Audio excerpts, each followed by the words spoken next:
साहब, दर्द क्या होता है ये वही जानता है जिसे सिस्टम रोज सिखाता है। आज संविधान दिवस है और आज ही वो दिन है जब बात मीठी नहीं, सीधी और कड़वी होनी चाहिए। पहला सवाल, इमरजेंसी में सेकुलर और सोशलिस्ट जोड़ा जा सकता है, तो आज हटाया क्यों नहीं जा सकता? और अगर बात जरूरत की हो तो मेरे विचार से इमरजेंसी लगाकर सेकुलर और सोशलिस्ट हटाकर हिंदू जोड़ दिया जाना चाहिए। जगह वही, दरवाजा वही, चाबी वही, बदले सिर्फ इरादे। दूसरा मुद्दा, आर्टिकल 334 राजनीतिक आरक्षण को 10 साल का टाइम था, पर यह भी एक सरकारी प्रोजेक्ट जैसा निकला। शुरू तो हुआ था सीमित समय के लिए, पर चलता ही गया। लेकिन शिक्षा और नौकरी का आरक्षण आर्टिकल 15(4) और 16(4) उधर तो कोई टाइमलाइन ही नहीं, मंजिल नहीं दी, बस मंजूरी दे दी। तीसरा मुद्दा, राज्यपाल आर्टिकल 154, 163 और 200 के तहत बिल होल्ड कर सकते हैं। कितने समय के लिए किसी को नहीं पता। देश टाइमलाइन से चलेगा या टाइम पास से, राज्यपाल या तो एसेंट दे या रिटर्न करे।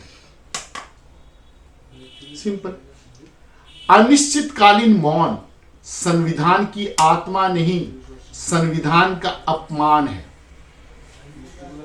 चौथा, एंटी डिफेक्शन लॉ। साहब, इसका आज मतलब ही बदल गया है। अब राजनीति नहीं चलती, पोस्ट पोल जोड़ तोड़ की इंडस्ट्री चलती है।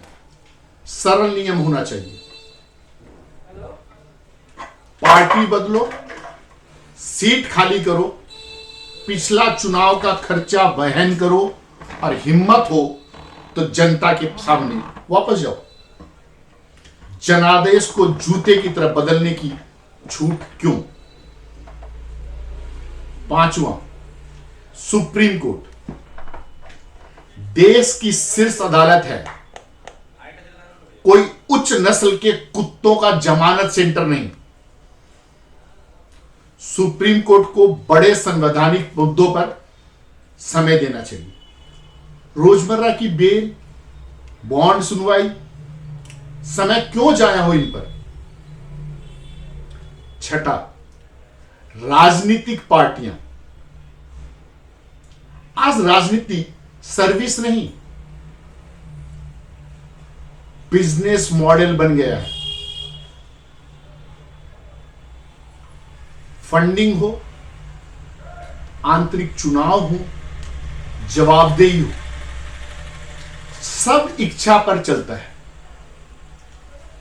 जब राजनीति बिजनेस बन जाए तब कंज्यूमर प्रोटेक्शन एक्ट लागू करो, जिससे जनता जवाब मांग सके। हम तो कंज्यूमर हो ही चुके हैं। सातवां, ह्यूमन राइट्स। साहब, मानव अधिकार मानव के लिए होते हैं, दानव के लिए नहीं। जो आतंकवादी है, जो निर्दोषों का खून बहाता है, वो मानव नहीं दानव है। और दानव को फांसी देने के लिए बहस की बजाय वध करना शुरू करो। आठवां, बार काउंसिल नियम। बार काउंसिल ऑफ इंडिया कहता है वेतन लेने वाला वकालत नहीं कर सकता, फिर भी संसद से वेतन लेते हुए सुप्रीम कोर्ट में वकालत कर रहे हैं। और उससे बड़ी बात, क्या एक सांसद जब कोर्ट में अपने मुवक्किल की पैरवी करता है तो क्या उसके मुवक्किल को अनड्यू एडवांटेज नहीं मिल रही? सोचिएगा। अब दो सीधे सवाल मी लॉर्ड से, हां सुप्रीम कोर्ट से। पहला, अगर कानून एक है तो हर स्तर पर अलग अलग व्याख्या क्यों? अगर पहली व्याख्या गलत निकली तो उसकी जिम्मेदारी किसकी?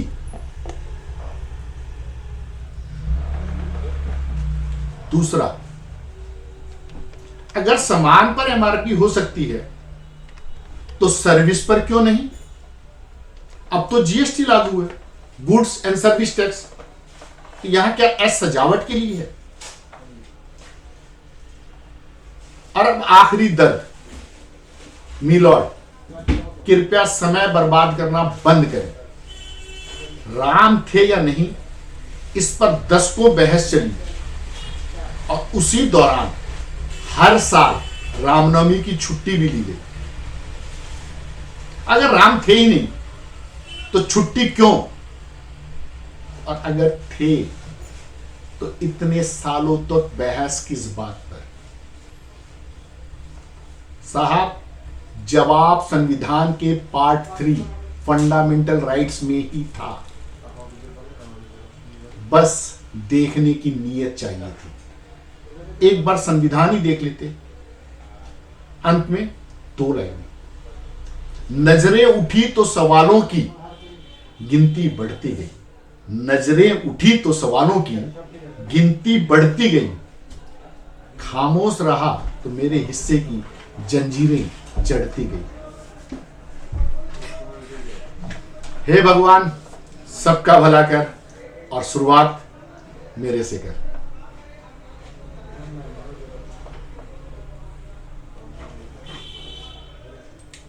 डन।